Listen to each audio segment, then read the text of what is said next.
10 में से एक जो रील या शॉर्ट्स वायरल होती होगी ना, उसमें कुछ सही अच्छी इन्फॉर्मेशन फाइनेंस की रील्स में मिलता होगा। अब बार बार ऐसी रील्स वायरल होती रहती है और लोग उसको लेके परेशान होते हैं और कमेंट भरते रहते हैं। अभी एक अचानक रील वायरल हो रही है कि 2027 में मार्केट क्रैश होगा। सबसे पहले तो आप ये समझो कि मार्केट क्रैश होगा, तो ये सुन के आपको डरना बंद कर देना। जिस दिन आप डरना बंद कर दोगे मार्केट क्रैश की बात सुन के या ये वर्डिंग ही सुन के, उस दिन से फिर ये रील्स भी आलतू फालतू की वायरल होना बंद हो जाएंगी। मार्केट कभी क्रैश नहीं हो सकती ये मैं नहीं कह रहा, लेकिन आप खुद पास्ट डेटा देखो। जब जब मार्केट क्रैश हुई है इंडियन इन्वेस्टर्स के लिए या फिर इंडियन मार्केट में जिसने भी इन्वेस्ट किया उसने पैसा ही बनाया है। हर बार, एक बार भी ऐसा नहीं हो कि मार्केट क्रैश में किसी ने पैसा लगाया बनाया, मतलब इन्वेस्ट किया हो और उसका पैसा खत्म हो गया हो। नहीं, जो लोग गलती करते हैं वो तो अपना पैसा खत्म करते हैं, लेकिन जो सब थोड़ी सी भी समझदारी के साथ इन्वेस्ट करते हैं, हर क्रैश में भयंकर पैसा वो बना के जाते हैं। और मार्केट क्रैश होगा तो ये सोच के डरना नहीं है। अब रील जो वायरल हो रही है उसमें कहा जा रहा है, ये तो जिसकी ये रील है मुझे लगता है, मतलब इस बेवकूफ़ी के जो एक अगर कंपटीशन कराया जाए फाइनेंस वाले टॉपिक्स को लेके, तो मुझे नहीं लगता इनसे ज़्यादा कोई बेवकूफ़ और फेंकने, मतलब डायलॉग बाजी में कंपटीशन कराया जाए तो इनसे कोई जीत नहीं सकता। बेवकूफ़ी में भी कोई इनसे नहीं जीत सकता है और फेंकने में, डायलॉग बाजी कराने में भी इनसे नहीं जीत सकता है। अब रील में ऐसा कुछ कहा जाता है कि मैं आपको साइंटिफिक रीजन देता हूं कि 2027 में मार्केट क्यों क्रैश होगा। मतलब 2023 में कुछ लोग प्रिडिक्ट कर रहे थे, उसका 2024 के लिए प्रिडिक्ट किया, 2025 और 26 के लिए प्रिडिक्शन चल ही रहा है मार्केट क्रैश का, और ये नया 2027 का भी प्रिडिक्शन आ गया मार्केट क्रैश का। तो वो साइंटिफिक रीजन दे रहे हैं कि मार्केट क्यों क्रैश होगा, और साइंटिफिक रीजन सुनोगे मतलब हंसते हंसते लोटपोट होके फर्श पे गिर जाओगे। ऐसा साइंटिफिक रीजन है।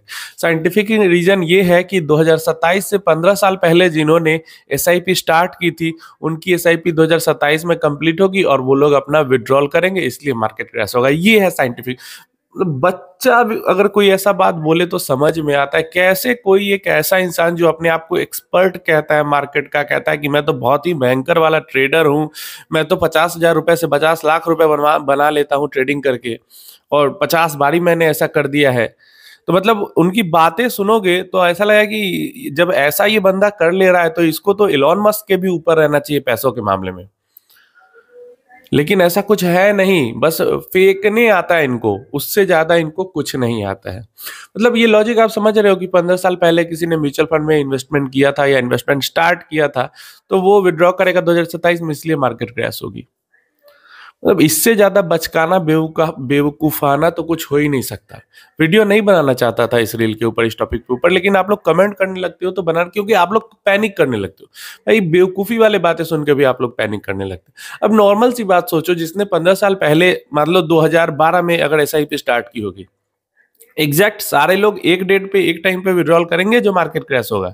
2012 में किसी ने 5 साल के लिए भी इन्वेस्टमेंट किया होगा, किसी ने 6 साल, 7 साल, 8 साल, 10 साल, 12 साल, 15 साल, 20 साल, 25 साल, 16 साल, 17 साल, हर टाइम पीरियड के लिए इन्वेस्ट किया होगा ना। ऐसा तो नहीं है कि एक ही टाइम पे एक ही डेट पे सारे लोग विड्रॉ करेंगे, ऐसा तो होगा नहीं, ठीक है, या एक ही महीने में सारे लोग विड्रॉ करेंगे, तो ये तो होने ही नहीं वाला। दूसरी केस, 2012 में किसी ने स्टार्ट किया था तो उससे पहले 2011 में भी किसी ने किया था, 2010 में भी किया था, उसके बाद 13 में भी किया था, 14 में भी किया था, 15 में भी किया था। तो हर साल लोग इन्वेस्ट करते हैं। और आप अभी के सिनारियो देखो, क्या एक महीने में बस एसआईपी के नंबर हाई गए, इन्वेस्टमेंट के नंबर हाई गए, बाकी महीने में नहीं जाते हैं? हर महीने में तो लोग इतना सारा इन्वेस्टमेंट कर रहे हैं, तो जब विड्रॉल भी करेंगे तो हर महीने में विड्रॉल, या अभी भी जो विड्रॉल हो रहा है वो हर महीने में इन्वेस्टमेंट भी बहुत ज्यादा आ रही है और हर महीने में विड्रॉल भी बहुत ज्यादा हो रहा है, तो मार्केट कहाँ क्रैश हो रहा है? वॉलेटिलिटी है, वॉलेटिलिटी के अपने रीजन है, लेकिन म्यूचुअल फंड खुद अपना रीजन के लिए मार्केट को क्रैश नहीं करवा सकता। मार्केट गिरती किसी न किसी बाहरी रीजन से है, कोई स्कैम हो जाता है, कोई पैंडेमिक फैल गया, मतलब बैंकिंग क्राइसिस आ गया, कोई बबल बस्ट हो गया, इन सब रीजन से मार्केट क्रैश होती है। म्यूचुअल फंड से पैसे विड्रॉ हो रहे हैं इसलिए मार्केट नहीं क्रैश होती, और क्योंकि मार्केट क्रैश होती है इस कारण से लोग म्यूचुअल फंड से डर के पैसा निकालते हैं। ये चीज मतलब इतनी सी बेसिक नॉलेज नहीं है या फिर बेसिक समझ नहीं है, और एक्सपर्ट बन के बैठ जाते हैं। आजकल तो पॉडकास्ट के चक्कर में मुझे लगता है जनरेशन बर्बाद हो रही है। आलतू फालतू कोई क्रेडिबिलिटी ही नहीं रही किसी तरीके की पॉडकास्ट की। कोई भी पॉडकास्ट वाला, कोई भी सिंगल, किसी की कोई क्रेडिबिलिटी नहीं है कि किसको हम बुला रहे हैं, क्या बातचीत हो रही है, क्या वो सही है नहीं है। बस कुछ भी 1-2 घंटा बैठ के बक देना है और उसको यूट्यूब पे अपलोड कर देना है, और चल रहा है पॉडकास्ट, लाखों लाखों व्यूज आ जाते हैं फालतू की चीजों पे। तो भाई थोड़ी सी समझदारी दिखाइए आप लोग। ऐसे लोगों की वीडियोस देखना बंद करिए, ब्लॉक मारिए, रिपोर्ट कीजिए, या कम से कम वॉच टाइम नहीं दीजिए। क्योंकि आप बार बार देखते हो, क्योंकि आप अगर डिसलाइक, देखो ये एक बहुत बुरा एल्गोरिदम का चक्कर है कि जितनी आप इंगेजमेंट करोगे उतना वो और वायरल होगा।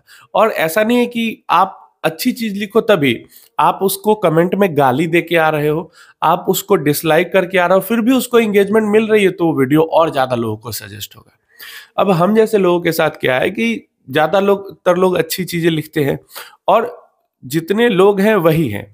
ऐसा नहीं कि कोई आ रहा है कहीं से गाली दे के जा रहा है या कोई डिसलाइक करे जा रहा है तो उससे एंगेजमेंट नहीं मतलब यूट्यूब को मतलब है एंगेजमेंट से, चाहे अच्छी एंगेजमेंट हो या बुरी बुरी एंगेजमेंट हो। अगर 1 लाख लोगों ने गाली भी दी है किसी के वीडियो पे, फिर भी वो वीडियो और ज्यादा सजेस्ट होगा लोगों को। ये एल्गोरिदम का एक बुरा चीज है, और इस कारण से ये लोग और ज्यादा प्रमोट होते जाते हैं। और कुछ लोग तो जानबूझकर भी उल्टी सीधी बातें करते हैं ताकि वो एल्गोरिदम में बने रहे। तो ये चीजें हैं, इस चीज को समझो। मतलब दिखे कि कोई वैसा, मतलब एक बार समझ गए कि ये बंदा स्कैम करने वाला है, फेक है, चेहरा दिखते ही वीडियो हटा दो। ना लाइक करो, ना डिसलाइक करो, ना कमेंट करो, चेहरा देखते ही वीडियो हटा दो, वॉच टाइम भी नहीं दो। तभी ऐसे लोगों का रीच डाउन जाएगा, नहीं तो नहीं। जितने भी स्कैमर हैं, जितने भी स्कैमर है, सबका रीच देखो और सबके फॉलोअर्स देखो कितना भागा हुआ है। और जो लोग अच्छा कंटेंट बनाते हैं उनके फॉलोअर्स नहीं बढ़ते, इसी रीजन से। क्योंकि लोगों को पता नहीं स्कैम होने में मजा आता है या स्कैम वाली चीजें सुनने में मजा आता है, और जो लोग गाली देते हैं वो भी उनका एंगेजमेंट बढ़ा ही रहे। तो नहीं करोगे ऐसे तो नहीं होगा, यही सब चलता ही रहेगा।